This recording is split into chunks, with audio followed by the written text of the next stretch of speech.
ٹھیک ہے نا. مسئلہ کس کے ساتھ ہوتا ہے؟ آواز کے ساتھ. اچھا یہ بات یاد رکھیں, اگر کسی کی ہوا خارج ہو جائے مجمع میں تو اس پہ ہنسنا نہیں چاہیے. آپ صلی اللہ علیہ وسلم نے اس پہ بہت سخت تنبیہ کی ہے.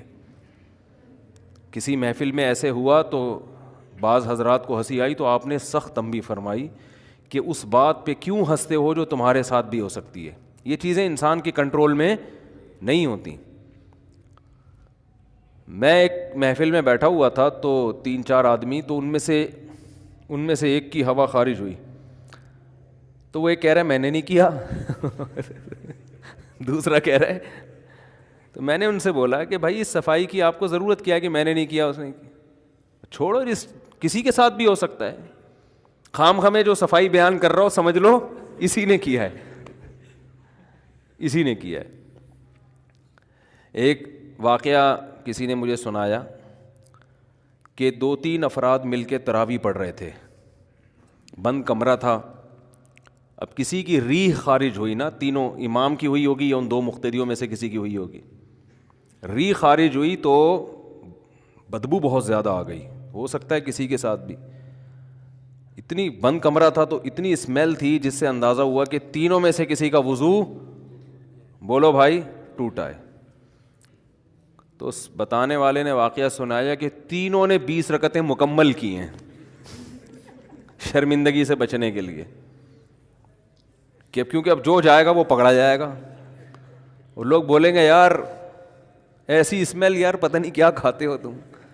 حالانکہ اس کا تعلق پیٹ کے خراب ہونے سے بھی. آدمی زیتون پی رہا ہو اور بدبو بہت زیادہ آ سکتی ہے, کیونکہ پیٹ بعض دفعہ لوگوں کا خراب ہوتا ہے, تو پیٹ تو کسی کا بھی کسی وجہ سے خراب ہو سکتا ہے. تو اس کا کہ انسان کی عزت یا ذلت سے کوئی تعلق نہیں ہے. تو میں نے کہا کہ اگر وہ عقل مند ہوتا, امام میں عقل ہوتی نا, تو وہ کہتا کہ بھائی ہم تینوں کو چاہیے کہ ہم جا کے وضو کریں. کسی کا بھی وضو ٹوٹا ہے اور یہ جو اللہ نے پردہ ڈالا ہوا ہے تو پردہ ڈال, تینوں کو چاہیے کہ وضو کر کے آ جائیں. اب جس کا ٹوٹا وہ بیچارہ بغیر وضو نماز پڑھتا رہے, کتنا بڑا جرم ہے بغیر وضو نماز پڑھنا. تو اسلام نے کسی کی جو سیلف ریسپیکٹ ہے نا اس کا بہت زیادہ خیال کیا ہے. نہ تو شرعی حکم میں تبدیلی ہوگی کہ بغیر وضو نماز ہی پڑھتے رہو, تو بہت بڑا جرم ہے. لیکن عزت کا بھی خیال. یہی وجہ ہے کہ علماء نے مسئلہ بیان کیا ہے کہ نماز کے دوران کسی کا وضو ٹوٹ جائے تو ناک کو یوں کر کے نکلے وہ. کیوں؟ اگلا سمجھے گا نکسیر پھوٹی ہے. ناک پکڑ کے نکلے گا تو شاید کیا ہوا ہے, نکسیر پھوٹتی ہے نا, بلیڈنگ شروع ہو جاتی ہے ناک سے. تو اس میں جھوٹ بھی نہیں ہے کہ بھائی ناک پکڑی ہوئی ہے, ہماری مرضی, ہم جو چیز پکڑے ہیں, ٹھیک ہے نا, کان پکڑے ناک پکڑے, ہمارے پارٹس ہیں نا تو ہم ناک پکڑ کے نکل رہے ہیں, تو یہ جھوٹ بھی نہیں ہے. لیکن یہ میسج جائے گا کہ بھائی کیا ہے. میں ایک دفعہ یہاں نماز پڑھا رہا تھا تو میں نے نماز کے بعد دیکھا کہ میرے کپڑوں پہ بلڈ لگا ہوا ہے نا, کہیں سے جیسے آدمی کی خارش کرتا ہے نا دانہ پھوٹ جاتا ہے, مجھے اندازہ نہیں ہوا.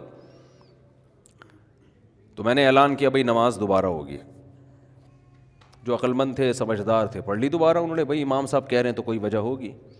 اگلے دن 2-3 آدمی میرا خون پی رہے ہیں, نہیں کیوں دوبارہ کیوں, کوئی کیا ہوا کیا تھا, بار بار آ کے پوچھ رہے ہیں ہوا کیا تھا. میں نے کہا آپ کو اس سے کیا غرض ہے کہ کیا ہوا تھا, کچھ بھی ہوا ہو آپ کو کیا تکلیف ہے. تو جو امام سے پوچھ رہا ہے نا کہ نماز دوبارہ کیوں پڑھوا رہے ہو, وہ فسادی ہے. وہ کیا ہے؟ فسادی. کسی کے ساتھ کسی بھی ٹائم پہ کوئی بھی عذر ہو سکتا ہے.